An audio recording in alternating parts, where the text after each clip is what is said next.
And welcome back to Hannity. So earlier today, President-elect Donald Trump delivered a message to the mainstream media. Now, this time, regarding his Twitter account, the president-elect tweeted, quote, "If the press would cover me accurately and honorably, I would have far less reason to tweet. Sadly, well, I don't know if that will ever happen." So doesn't the president-elect have a point? After all, you know, for weeks right here on this program, we have covered the overwhelmingly negative and unfair coverage of Donald Trump by the mainstream media, including the excessive Trump bashing over at the Clinton News Network. For example, take a look at some of CNN's coverage in just the past few days. He did talk unity at his big rally in Cincinnati. The problem was, you know, he kind of dissed Hillary Clinton. The crowd chanted, "Lock her up." The crowd was mostly white. Steve Bannon has a lot to answer for. He is the senior advisor to the President of the United States. He has a website that terrorists, white nationalist terrorists, consider to be their home base. We have to be real and understand that the populism around Donald Trump's campaign was intrinsically tied to racism. When I first heard that he was tweeting about something that was on this broadcast, a number of tweets, again, factually incorrect tweets last night, I kept thinking, doesn't he have like a briefing book on ISIS to be reading? All right, joining us now to discuss all the alt-left radical media's blatant bias, syndicated columnist, the host of the upcoming series, Michelle Malkin Investigates. It's on CRTV.com. Our friend, I have not seen you today. It's been so long. I miss you. No. I'm so happy about your daughter doing much better, and it's great to see you. And congrats on the new show. Well, I appreciate that. I have a lot to celebrate this holiday season. Yeah, not only Hillary. the election results. Yeah, I know. Right? And your daughter's doing great. And seeing you, it's a joy. Okay, so, CNN colluded with the Clinton campaign. Yes, they did. And they got caught. Yes, Then they they colluded with the DNC to screw Trump by getting questions from the DNC for Trump. Yes. They're fake news. Isn't that fake news? It is the textbook definition of fake news, manufactured narratives.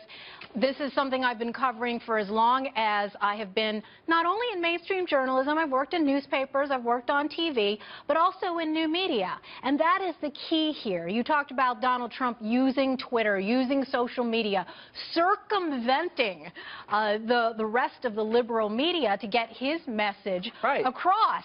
And they hate him for it. And Dick Cheney said they don't need, Trump doesn't need them. Yes. Ever. That's right. And there's always been this sort of dependent relationship between most of these establishment politicians and the Washington, D.C. press corps. They matter less and less now. And in large part, it is because of citizen journalism and conservative bloggers. Hey, I was part of that generation of the first wave of conservative bloggers with Hot Air, with my own blog.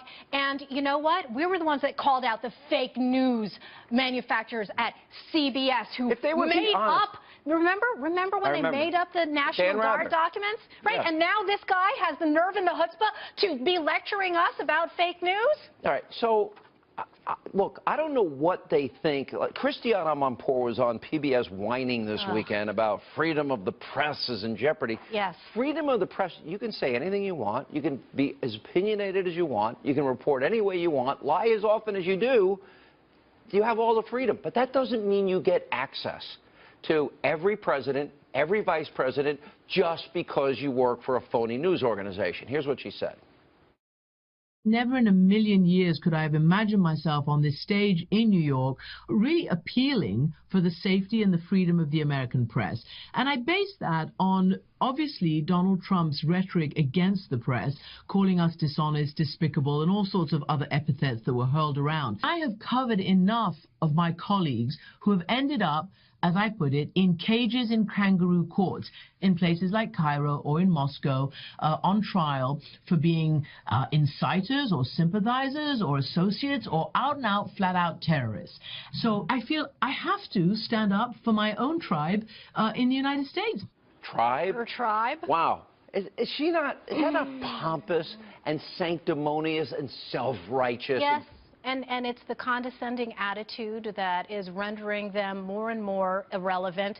Because, look, these people, especially on the left, do not think that anybody who doesn't think like them can practice journalism. It is not rocket science. Okay, it's not rocket science. It's not brain surgery. All you have to do is challenge authority, question authority. Isn't that what the left always says? Ask the questions nobody else will ask. Who's going to stop her? Look, why doesn't she call out her own network for bias? Exactly. I mean, these people have no intellectual honesty, no integrity. The problem is never, in my mind, has ever been that there are partisans in the press. It's when they're poseurs. It's when they're fakers and phonies who have a pretense of objectivity. You are so on your game tonight. Right, You're instead of copping to what their agenda is. Listen, I am a talk show host. Yes. I'm a conservative. I don't hide it. You don't hide it. That's right. They act like there's something they're No, not. and they're colluding with the Democrats. They've always been a satellite organization, and that's why we're doing what we're doing at CRTV. All right, CRTV.com. Michelle Malkin investigates. 4 episodes come out Monday. Yes, that's Congratulations. right. Thanks. All right.